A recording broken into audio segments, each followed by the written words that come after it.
L'AES, une alliance des peuples, la vision est clairement affichée par les 3 chefs d'État. Une nouvelle ère s'ouvre donc aux Burkinabés, Maliens et Nigériens.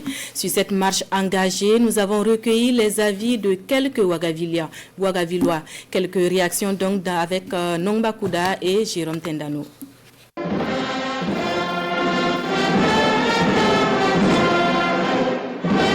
Pendant que les hymnes nationaux du Burkina Faso, du Mali et du Niger résonnent avec force et émotion à Niamey, marquant l'ouverture du premier sommet des pays membres de l'Alliance des États du Sahel, dans les rues de Ouagadougou, ils sont nombreux, ces citoyens qui suivent avec attention cet événement d'une importance capitale.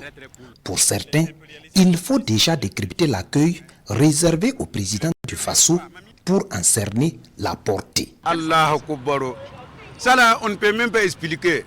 Parce que nous on voit que les manières qu'on l'a accueilli là-bas, on n'a jamais vu.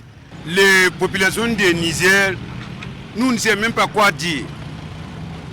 Ils ont fait ça pour l'AIS, ils ont fait ça pour le Burkina, ils ont fait ça pour le Mali, ils ont fait ça pour l'Afrique. Ça montre qu'Ibrahim, c'est un président d'Afrique. Ce n'est pas Burkina seulement, ce n'est pas l'AIS seulement. Pour ça même, je peux féliciter le président. Parce qu'il fait vraiment du bon boulot. Et nous tous, on a été témoins, on a vu l'accueil. Nous, on n'a jamais vu ça. C'est du jamais vu. C'est du jamais vu. Et les jours à venir, là, je pense qu'on va être encore plus fort. Ça, je vous promets ça. Partout dans le monde entier, on sait que c'est un président. Pour nous, une fierté. Et on pense que c'est vraiment la matérialisation de l'Union africaine qui va débuter sincèrement.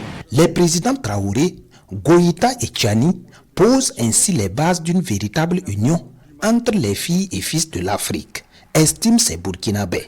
Ils appellent à encourager et à soutenir des chefs d'État en phase avec leur peuple. Notre souhait est qu'ils n'ont qu'à continuer si c'est lancé. En étant ensemble, et on sera sur la même base, voilà, et la même égalité de combat sur le terrain.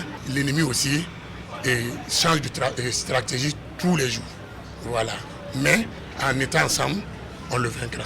Je pense que ça va aller, puis ça est sur une très bonne voie. Et si c'est bien organisé, chacun va trouver son compte. Comme le disait un grand frère, un journaliste de la place, qu'ensemble on peut faire bouger les lignes. Du moment donné que non, ces 3 pays réunis, la population aussi réunie, on parle du changement. Je pense que le changement cette fois-ci, ça ne sera pas un changement seulement, mais un changement positif pour tout le monde. On a une communauté, la CEDEAO qui est là, qui vraiment n'est pas vraiment nos pays, si je peux le dire ainsi. Voilà, donc moi je pense que cette rencontre sera très fructueuse pour l'avenir des 3 pays. Si on réunit, on fait ensemble là. Nous, les Blancs vont venir travailler avec nous. Parce que ce que nous tient là, ça est dedans là. C'est plus important, plus que là-bas. Le message qu'on a, c'est des messages d'encouragement, de félicitations et surtout vraiment de courage. Parce qu'on sait que l'impérialisme, comme on dit, c'est un élève têtu.